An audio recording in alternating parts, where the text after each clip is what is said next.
Right now, there might be a medication in your home that's quietly damaging your heart with every dose, and your doctor may have never mentioned the risk. I'm Sarah, and after years helping families navigate senior health challenges, I've seen something that truly concerns me. Healthy older adults taking their prescriptions exactly as directed, developing serious heart problems that could have been prevented. The scariest part? There are no warning signs until real damage has already happened. Let me tell you about Margaret. She was 71, a retired teacher who hiked every weekend and volunteered at her local library. She'd never smoked, kept a healthy weight, and her checkups were always great. But Margaret had painful joints in her hips that made stairs difficult and gardening nearly impossible. Her doctor prescribed a common anti-inflammatory medication, the kind advertised on TV, the kind 60 million Americans take daily. Margaret took it twice a day, never missing, and it worked beautifully. Her hip pain decreased. She could hike again, garden, play with her grandchildren. For 3 years, everything seemed perfect. But something was happening inside her body, something she couldn't feel, something deadly. The medication was forcing her heart to work harder with each beat. Her blood vessels were narrowing. Her blood pressure was creeping up. Her kidneys were holding on to fluid, and her heart was struggling under the increased demand. Month after month, the heart muscle was straining. At first, Margaret's heart adapted. It's an amazingly resilient organ. But there's always a limit, and Margaret was approaching that limit without anyone knowing. The first sign was subtle. Margaret tired more easily. Walking up her driveway left her breathless. She thought it was just aging. Everyone slows down, right? It seemed too small to mention at her appointment, but it wasn't normal. Her heart was starting to fail. Then Margaret began waking up at night. She needed 2 pillows instead of 1. Lying flat made her feel like she couldn't breathe. She'd wake up gasping and have to sit up. This happened several times each night. Her sleep suffered. She was exhausted during the day, yet she never connected it to her heart. Why would she? She was taking medication for her hips. Here's what was really happening. Margaret's heart was filling with fluid. The weakened muscle couldn't pump efficiently anymore. Blood was backing up into her lungs. Fluid was leaking into her lung tissue. Every night when she lay flat, this fluid spread throughout her lungs. She was literally drowning from the inside. And the hip medication was making it worse with every dose. Nobody was monitoring her heart because nobody imagined that hip medication could cause heart damage. Then came the day everything changed. Margaret was gardening when she stood up and felt dizzy. She sat down to wait for it to pass, but the dizziness got worse. Her vision started darkening. She tried to call for her husband but couldn't speak. Her husband found her slumped over and called 911. In the ambulance, her blood pressure was dangerously low. Her oxygen level was only 78% when it should be above 95. Her lungs were full of fluid. At the hospital, the chest X-ray showed severe heart failure. Margaret's heart was barely functioning. It was pumping less than half of what it should. The muscle was enlarged, stretched, and weakened. Years of damage visible on the scan. The cardiologist asked what medications Margaret was taking. When her husband mentioned the anti-inflammatory, the doctor paused. How long has she been on that? 3 years. The cardiologist shook his head. That medication is known to cause heart failure. She should never have been on it for 3 years. Her heart has been damaged because of it. Margaret's husband started crying. Deep, heartbroken sobs. Nobody told us.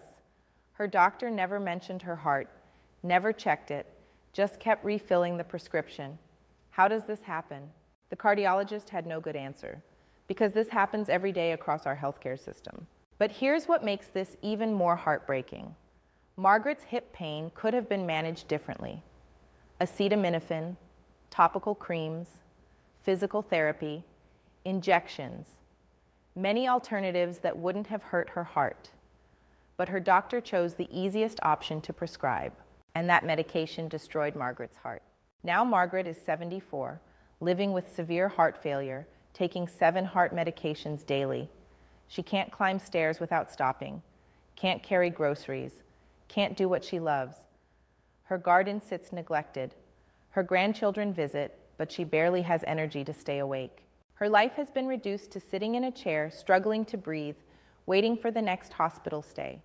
Heart failure doesn't improve, it only gets worse, and Margaret's heart is too damaged for a transplant. This is permanent. Every day, Margaret looks at her husband with tears and asks, "Why didn't anyone warn me? I would have just lived with the hip pain. I would have done anything rather than this." Now pause for a moment. Really think about what I just told you. Margaret was healthy, active, and independent. One medication, prescribed for hip pain, destroyed all of that, stole her independence, her quality of life, her future. And she's not alone. This is happening to thousands of seniors right now. The medication that damaged Margaret's heart, you've probably heard of it. You might be taking it now, or your spouse, or your parent. It's in 40% of American medicine cabinets. That means if you know 10 people over 65, 4 are likely taking this medication, and their hearts are being damaged right now, silently, until they collapse like Margaret did. And I haven't told you the name yet, because I need to share more stories first. 7 different medications, 7 ways they damage hearts, 7 patients whose doctors said the medications were safe. All 7 are routinely prescribed to seniors.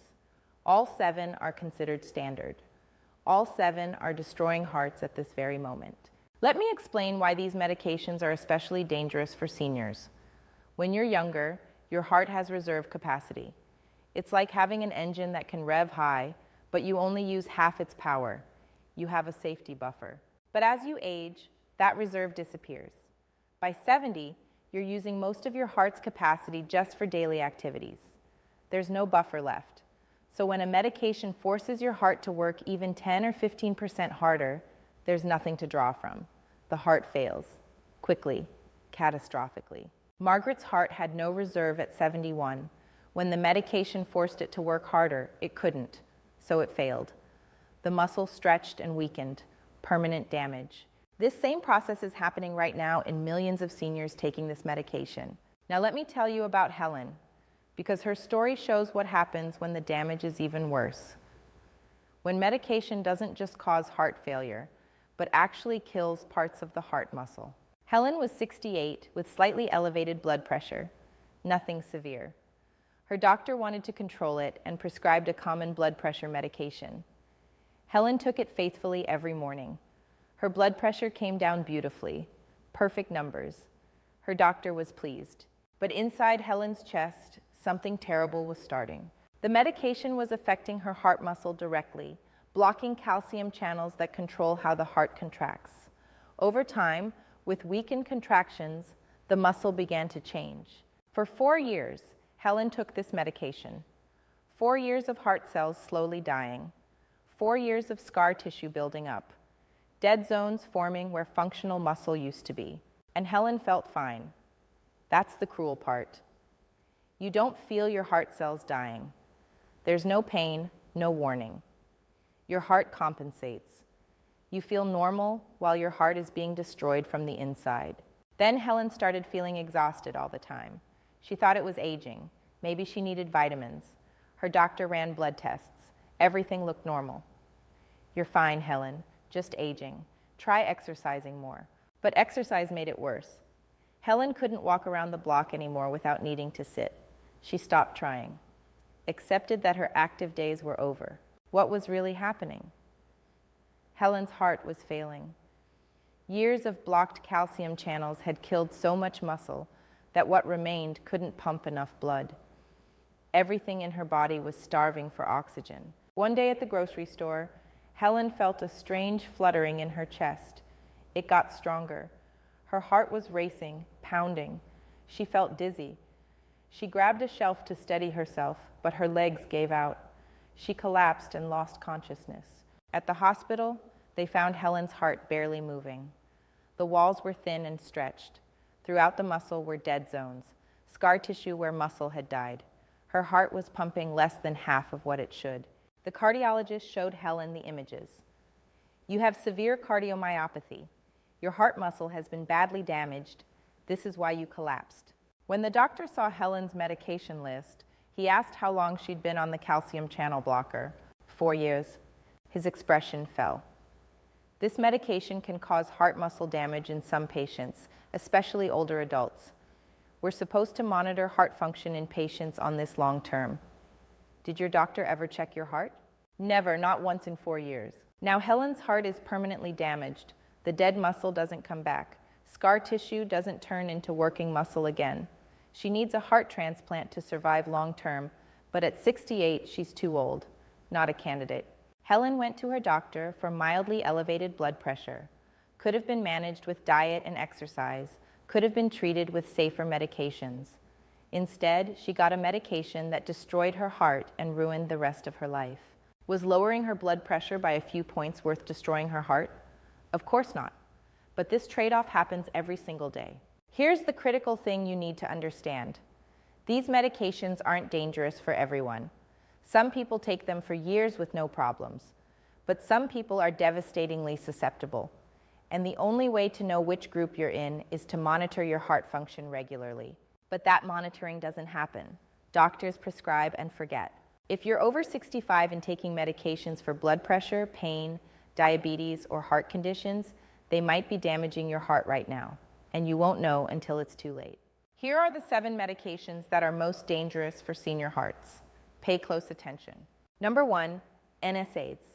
That's ibuprofen, naproxen, and prescription anti-inflammatories. These cause fluid retention, raise blood pressure, and lead to heart failure.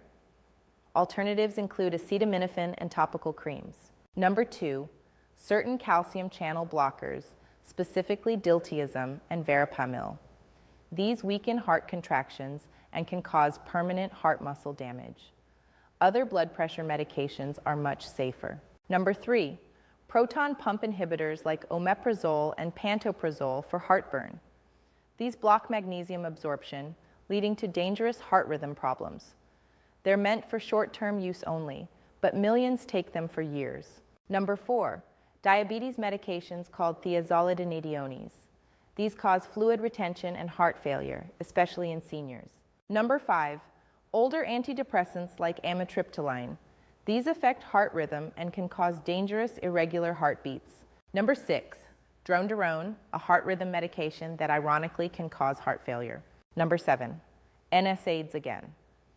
Yes, I'm listing them twice because they're that dangerous and that commonly used. People think ibuprofen is harmless because it's over the counter. It's not. It can cause heart failure, strokes, and kidney failure. These 7 medications are commonly prescribed and have safer alternatives, but you cannot stop them on your own. Some need to be tapered. You need medical supervision. Here's what you can do today. Go to your medicine cabinet, write down every medication you take. Take that list to your doctor and say, I want to review every medication for heart risks. Are there safer alternatives? Do I still need all of these? If your doctor is defensive, find a new doctor. Your heart is worth protecting. These are real situations with real consequences. Once your heart is damaged, it doesn't fully recover. Protect it now. Question every medication. Demand monitoring. Ask about alternatives. Thank you for watching. Review your medications today and protect your heart before it's too late.